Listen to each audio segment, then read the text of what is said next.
Timnas Indonesia berpeluang besar lolos ke semifinal Piala AFF 2020. Namun skuad Garuda harus melewati hadangan Malaysia di laga terakhir grup B. Saat ini Timnas Indonesia berada di puncak klasemen dengan nilai 7. Angka yang dikumpulkan tim asuhan Sintayong itu sama dengan Vietnam di posisi kedua. Namun dalam hal ini skuad Garuda unggul selisih gol. Timnas Indonesia mempunyai plus 6. Sedangkan Vietnam plus 5. Malaysia membututi di tempat ketiga dengan nilai 6. Secara matematis ketiga tim ini masih berpeluang lolos ke semifinal Piala AFF 2020. Perjalanan Timnas Indonesia bisa dibilang lebih berat, sebab Asnawi Mangku Alam dan kawan-kawan harus bertemu musuh bebuyutan yakni Malaysia, yang kini memiliki misi sama, yaitu tembus 4 besar Piala AFF 2020. Sementara Vietnam bertemu lawan yang relatif mudah, yaitu Kamboja. Mereka diprediksi bakal menang besar melawan tim yang sudah dipastikan tersingkir itu. Dengan situasi seperti ini, menarik diulas skenario Timnas Indonesia lolos semifinal Piala AFF 2020. Berikut ulasan lengkapnya. Yang pertama, jika Timnas Indonesia menang lawan Malaysia, skuad Garuda dipastikan lolos ke semifinal Piala AFF 2020. Dan mereka juga berpotensi jadi juara grup. Kemudian skenario yang kedua, jika Timnas Indonesia imbang lawan Malaysia, skuad Garuda juga dipastikan lolos ke semifinal dengan poin 8, unggul 1 poin dari Malaysia.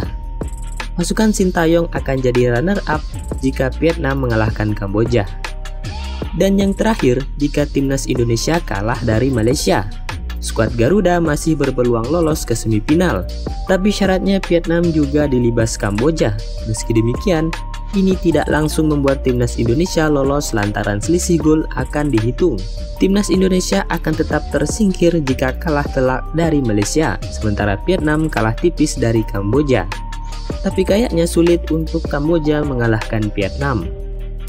Berbicara tentang laga terakhir penyisihan grup B antara Indonesia kontra Malaysia, pelatih Malaysia Tan Cheng Ho yakin jika menang pengalaman melawan Timnas Indonesia di laga terakhir Piala AFF, dan mengakui bahwa Timnas Indonesia punya materi tim berbeda seiring banyaknya pemain muda yang ada dalam skuad arahan Sintayong saat ini. Namun hal tersebut justru membuat Malaysia punya keuntungan lain, yaitu berupa keunggulan jam terbang dan pengalaman. Indonesia membawa banyak pemain muda yang cepat dan antusias. Kecepatan adalah senjata utama mereka, begitu juga motivasi bermain. Namun saya melihat dari segi pengalaman justru jadi keunggulan bagi tim kami. Saya harap para pemain bisa siap dan fokus, terutama saat meredam tekanan Indonesia, ungkap Tan Cheng Ho. Menarik untuk dinanti laga antara Indonesia kontra Malaysia kali ini, di mana Timnas Malaysia sudah lama diasuh oleh Tan Cheng Ho dan memiliki banyak pengalaman dan jam terbang ketika berhadapan dengan Indonesia. Laga terakhir pertemuan Indonesia kontra Malaysia terjadi di babak kualifikasi Piala Dunia 2022 zona Asia.